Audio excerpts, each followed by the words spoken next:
রাখো রাখো মুমিন ভাই কোরআন বুকেতে বাঁধিয়া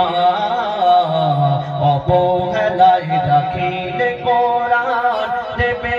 বতোয়া গো রাখো রাখো মুমিন ভাই আল্লাহ পাক এই কোরআন শরীফ সর্বপ্রথম সৃষ্টি করে দিয়ে লাউহে মাহফুজে রেখে দিয়েছিলেন তারপরে তিনি চিন্তা ভাবনা করলেন এই কোরআন শরীফ নাজিল করা হবে পাহাড়কে বলা হলো পাহাড় তোমার উপরে এই কোরআন শরীফ নাজিল করা হবে পাহাড় বলল হে আল্লাহ আমি কোরআন শরীফ নিতে পারবো না আমি জোরে পুড়ে ছারখার হয়ে যাব আল্লাহ পাক পানিকে বলল পানি তোমার উপরে কোরআন শরীফ নাজিল করা হবে পানিও বলল আমিও নিতে পারবো না তারপরে এই কোরআন শরীফ আমার নবীজির উপরে নাজিল করলেন কেমন করে নাজিল করলেন কে শোনাতো 30 পারা কোরআন নবীজি সিনাতে রাখিত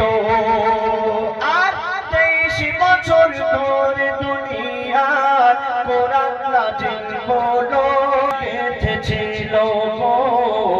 কোরআনের প্রতিটি হরফ কোরআনের প্রতিটি হরফ রাখো অন্তর ধরিয়া অবহেলায় রাখিলে কোরআন দেবে বতোয়া গো রাখো রাখো মুমিন ভাই রাখো রাখো মুমিন ভাই কোরআন বুকেতে বাঁধিয়া অবহেলায় রাখিলে কোরআন দেবে বতোয়া গো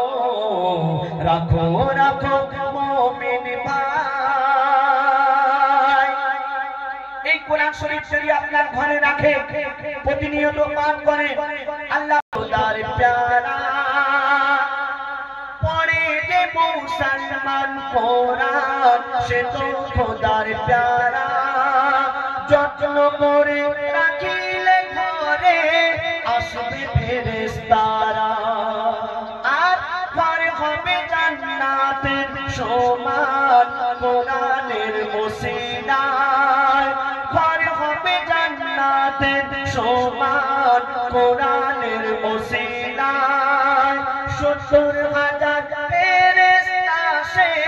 ঘরে পাহারা দেয় গো পাক সাপ গোয়ে কোরআন পাক সাপ গোয়ে কোরআন নাও বুকে তুলিয়া অবহেলায় রাখিলে কোরআন দেবে বতোয়া গো রাখো রাখো মুমিন ভাই আপনি যদি কোরআন শরীফ পড়েন আল্লাহ পাক এক একটি হরফের পিছনে 10টি করে নেকি দান করবেন আপনি পড়তে পারেন না কোন ব্যক্তি পড়ছে আপনি যদি সেই কোরআন শরীফ পড়া শুনেন আল্লাহ পাক